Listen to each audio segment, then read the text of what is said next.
আসসালামু আলাইকুম। রান্না করতে আমার ভীষণ ভালো লাগে, আর তা যদি হয় প্রিয়জনদের জন্য তাহলে তো কথাই নেই। ফ্রোজেন করলা আজকে রেসিপিতে থাকছে। ফ্রোজেন করলা আর ফ্রোজেন শিম। করলাটা ভাজি করব, আর শিমটা আমি রুই মাছ দিয়ে রান্না করব। মাছটা ক্লিন করে কেটে রেখেছি লবণ হলুদ মরিচ মাখিয়ে। দেখতে পাচ্ছেন ফ্রোজেন করলাগুলো কেমন। আমি হালকা লবণ এবং হলুদ দিয়ে ভেজে ঠান্ডা করে জিপলক করে রেখে দিয়েছিলাম। আর শিমগুলো দেখতে পাচ্ছেন একটু তেলের মধ্যে 3-4 মিনিট শুধু অল্প কুক করে আমি ঠান্ডা করে ফ্রিজ করে রেখে দিয়েছিলাম। একটা ভিডিও আছে, আপনারা চাইলে আমার পেজ দেখতে পারেন। তো মাছগুলো আমি আগে ক্লিন করে লবণ হলুদ মরিচ মেখে রেখেছিলাম। তো মাছটা একদিকে ভাজা হচ্ছে, আর অন্যদিকে আমি শিমটা চুলার মধ্যে একটু পেঁয়াজটা দিয়ে দিলাম। পেঁয়াজের মধ্যে এখন আমি শিমটা দিয়ে দিব। রান্না করার আধা ঘন্টা আগে যদি নামিয়ে নেন তাহলে আইসটা সুন্দর মতো মেল্ট হয়ে যায়। তো আমি এখানে লবণ এবং হলুদ দিয়ে দিচ্ছি। অল্প পরিমাণ লবণ দেবো, যেহেতু শিমটা তেলের মধ্যে একটু লবণ দিয়ে কুক করাই ছিল, এবং মাছটা যেহেতু ভাজতেছি লবণ আর হলুদ মরিচ দিয়ে, সেজন্য রান্না করার শেষে দেখবো লবণ হয়েছে কিনা। যদি লাগে তখন আমরা একটু লবণ অ্যাড করবো, আদারওয়াইজ অতিরিক্ত কোনো লবণ দেওয়া যাচ্ছে না। দেখছেন মাছগুলো একটু ভেজে নিচ্ছি, একটু কড়া করে ভেজে নেব যেহেতু এটা ফ্রোজেন সবজি। তো শিমটা আমার ভাজা হচ্ছে। যখন শিমটা ভাজা হবে তখন কিন্তু তেলটা আস্তে আস্তে উপরে উঠে আসবে। আর নিজের বাগানের শিম ছিল এগুলো, মাশাআল্লাহ অনেক বেশি ছিল। নিজের গার্ডেনের ফ্রেশ সবজির যে খেতে কি মজা, এটা ফ্রোজেন হলেও মনে হবে না যেটা ফ্রোজেন। তো মাছগুলো তুলে নিয়ে সেই সেম ফ্রাই প্যানে আমি 2টা ছোট আলু স্লাইস করে দিয়ে দিলাম একটু লবণ হলুদ দিয়ে হালকা ভাজা করে। এটা আমি শিমের সাথে অ্যাড করে দেব।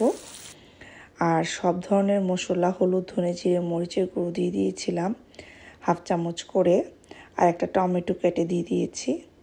যখন একটু ভাজা হয়ে আসবে তার মধ্যে আমি 1.5 কাপ পরিমাণ পানি দিয়ে দিব। শুধু আলুটার জন্য একটু পানি লাগছে, শিমের জন্য তেমন কোনো পানি লাগছে না। মাখা মাখা করে রান্না করব। পানিটা ফুটে উঠলে তার মধ্যে আমার ভেজে রাখা মাছগুলো অ্যাড করে দেব। অ্যাড করে আমি একটু ঢাকনা দিয়ে ঢেকে দেব। তো হয়ে গেল মজাদার শিম দিয়ে আলু দিয়ে তরকারি। তো আমি ধনেপাতা এবং কাঁচামরিচ দিয়ে দিয়েছি। কাঁচামরিচটা খুব ভালো ছিল, ঝাল ছিল, তো একটা ফ্লেভার আসছে। শিম আর কাঁচামরিচ ধনেপাতার কম্বিনেশনে রান্নাটা অনেক বেশি মজা হয়েছিল। তো চলে যাচ্ছে আমার দ্বিতীয় রেসিপি। এখানে একটা বিশাল বড় আস্ত রসুন এবং একটা পেঁয়াজ আমি মাঝারি সাইজের চপ করে দিয়ে দিয়েছি তেলের মধ্যে। এখন আমি আমার করলাগুলো দিয়ে দিব। আগেই বলেছি করলাগুলো কিন্তু আমি মোটামুটি করে রেখেছিলাম, লবণ এবং হলুদ দিয়ে আমি ফ্রাই করে রেখেছি। এই করলা দিয়ে ইলিশ মাছের ডিম দিয়েও রান্না করে খাওয়া যায়, আলু দিয়ে ভাজি করে যায়। এখন আমি 1/2 চামচ করে হলুদ ধনে জিরে মরিচ যেগুলো দিয়ে দিব, এবং লবণটা পরিমাণ মতো দিব, যেহেতু আগেই আমি লবণ দিয়ে হলুদ দিয়ে ভেজে রেখেছিলাম, তো অল্প সামান্য। তো দেখেন কি সুন্দর হয়েছে আমার করলা ভাজি।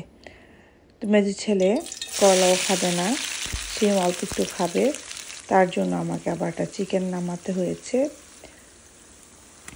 আগেই বলেছি আমরা যখন চিকেন আনি একসাথে অনেকগুলো আনা হয়, তো 2টা চিকেন রয়ে গিয়েছিল।